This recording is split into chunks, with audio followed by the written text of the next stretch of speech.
Hey everyone, welcome back. This is episode 23 of CNY Conversations. I am Jason Klink, your host. Today I'm flying solo, no guest, and today I wanted to talk about the power of networking and networking events. As always, if you would be so inclined to like, comment, and share this podcast, if you're watching the video or listening to the audio later on, I'd really appreciate it. The only way I'm going to grow this small community around this small podcast in hopes of making it all very, very large is if we get the community support by, sharing and dropping your comments. Let me know what you think. So the power of networking, I was moved to make this podcast episode today just based on my own experience with networking.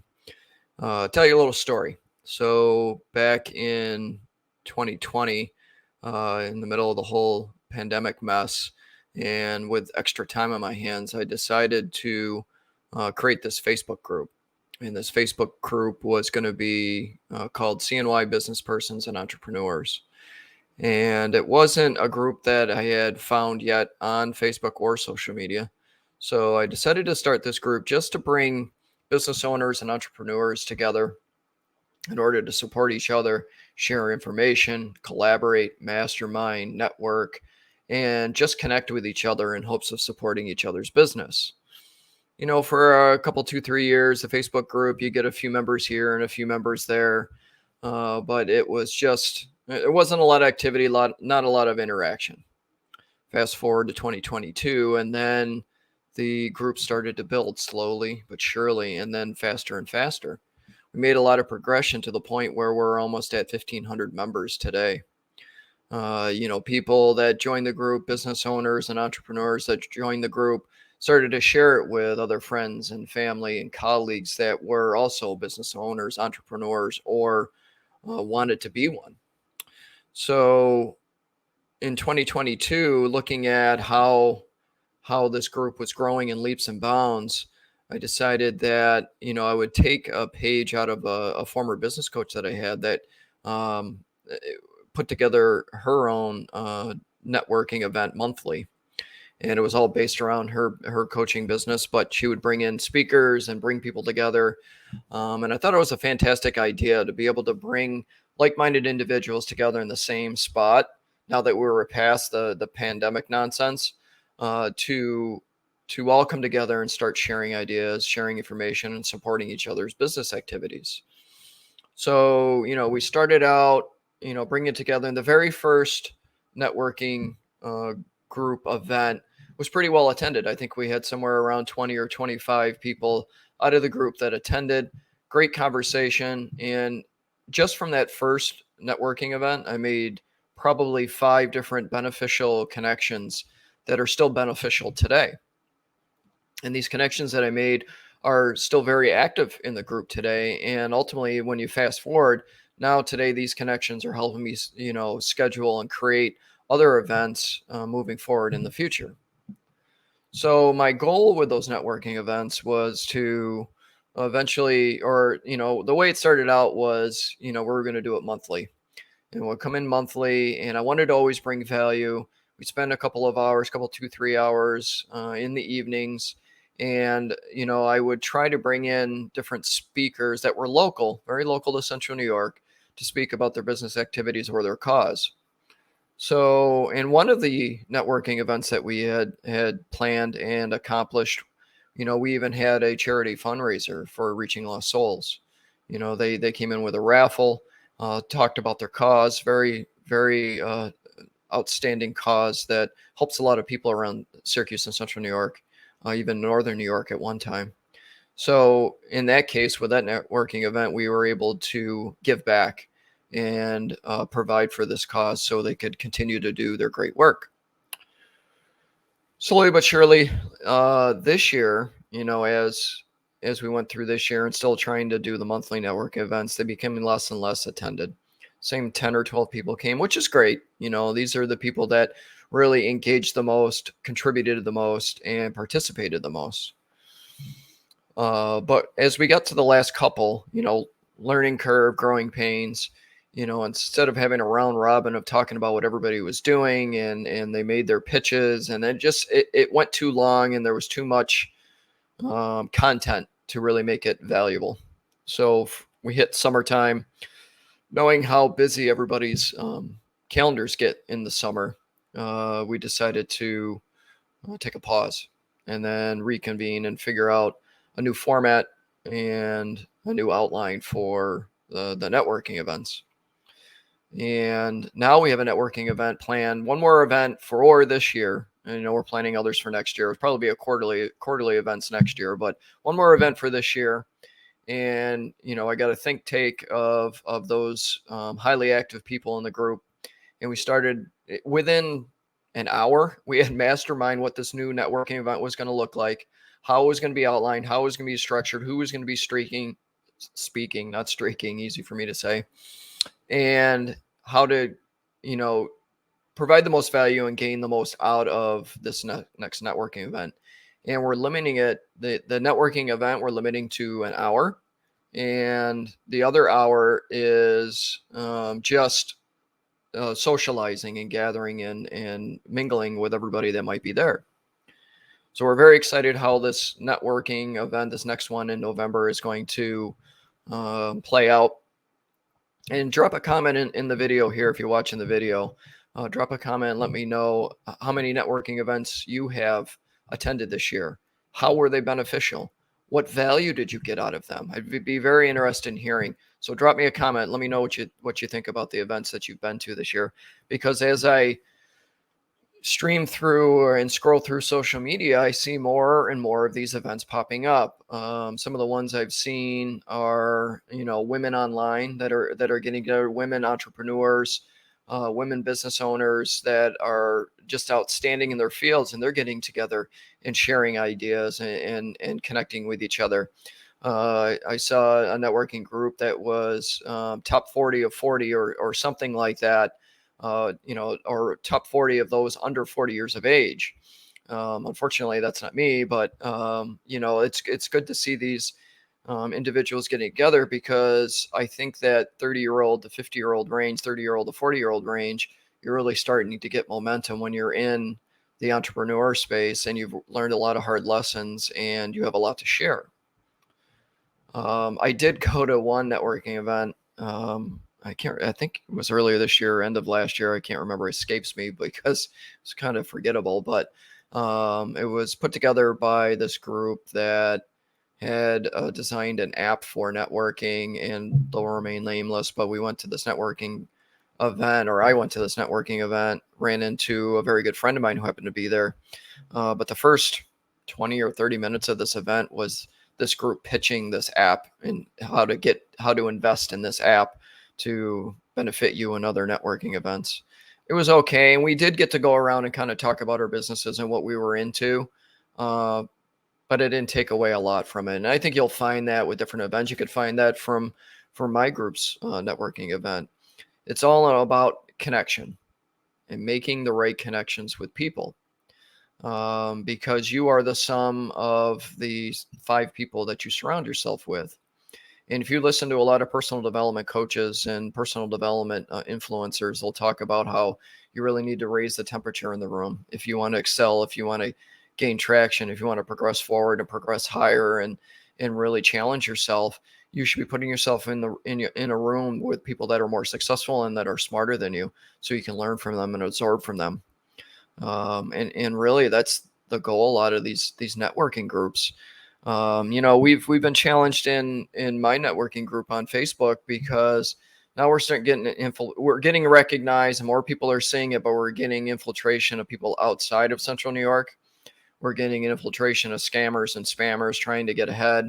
We've had to really kind of lock down the group to where we approve not only your entrance into the group, but your participation, your posting, because there's those out there that are only in it for themselves, or they're in it to scam folks, or whatever it might be. And it really, waters down what the meaning of the group is and the efforts of the group. And so it's really something, as you grow with these networking groups, you really have to keep the structure alive. You have to try to weed out those that aren't going to participate and put forward a progressive and positive type effort to the group and any networking event that you might do.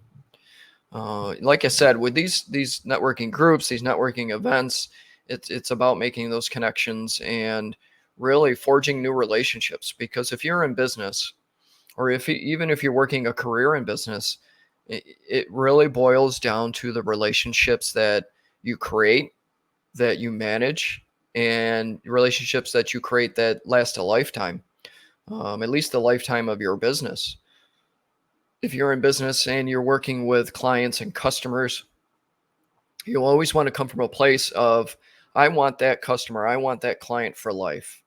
And I'm not going to sell them a product, I'm not going to sell them a service and walk away until the next time I want them to buy something or I want them to renew their contract. It's the worst thing that you can do as a business owner is sell someone a service, sell a customer a service, sell a customer or a client a product. They don't hear from again until you want them to buy something more, something else, or renew their contract. It's not good business, and it's all about building relationships. When you get in a room and you're forging relationships in a networking group, or you're forging relationships within your business, you should be able to go in and listen and understand the client, customer, or colleague that you're in front of, and understand maybe their pain points, maybe understand the road that they've traveled, so you can contribute the most value possible in order to continue to grow and forge that relationship. When I left public safety and started my real estate business, I knew nothing about business. I knew nothing, and I've talked about this a million times.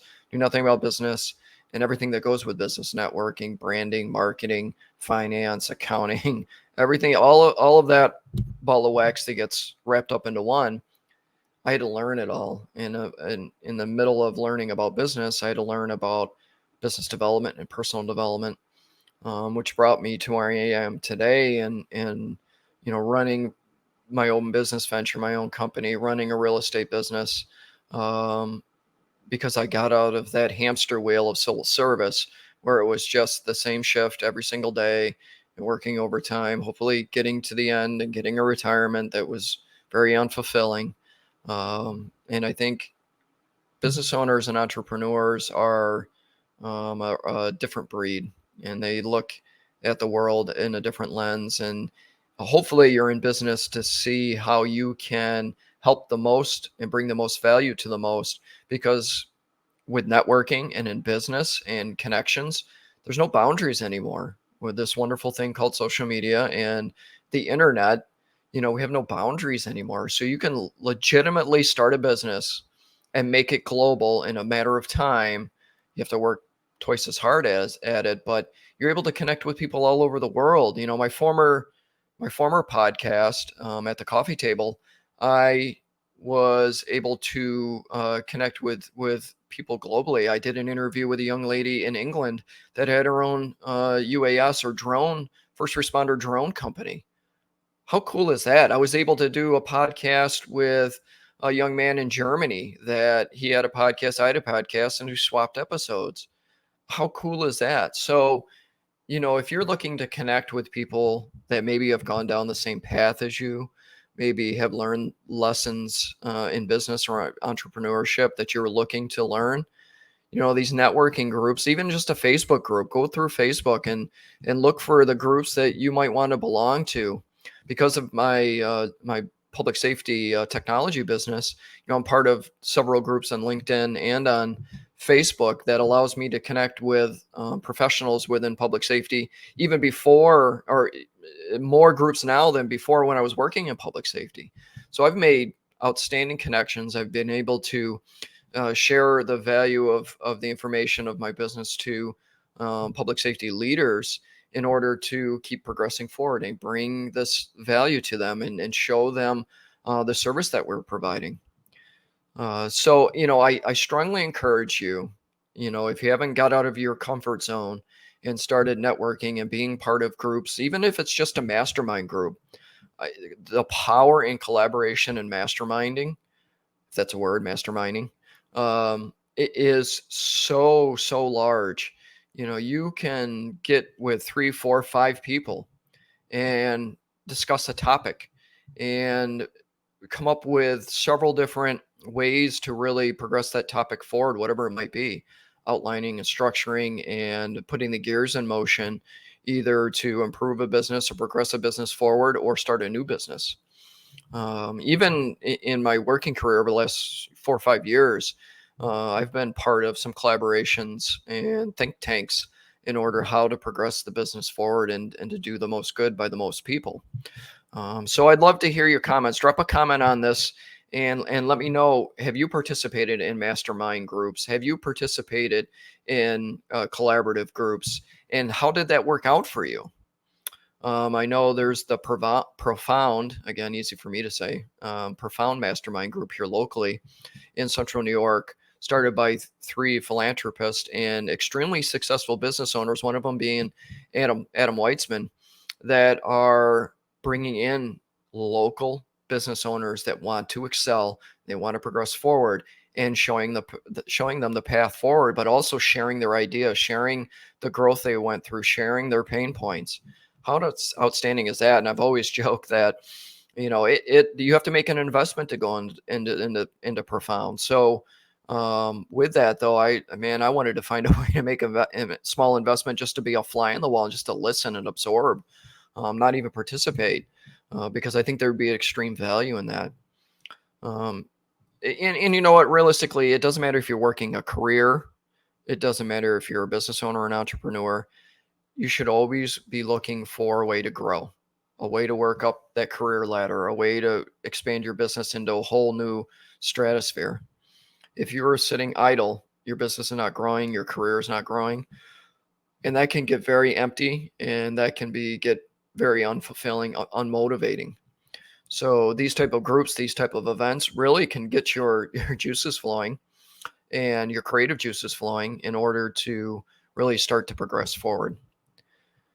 So my ramble today, all about networking groups, networking events. Again, I'd love to hear your experiences, and maybe you started your own networking group or started your own networking event. I'd love to hear how that went for you. Share your ideas with me. Put some comments in this video. And as always, if I can provide information, please share this podcast with everybody that you know that would benefit from it, because I'd love to keep growing this small community around this podcast, because it is very niche down to everything about Central New York, and Central New York meaning everywhere from Watertown to Binghamton to Schenectady to Rochester. We're this small community, even though it seems it could be hundreds of miles, we're still a small community all trying to do great things. So with that, everyone, I appreciate you joining me today. Again, let me know what you think. And as always, take care of yourselves, take care of each other. Have a great day.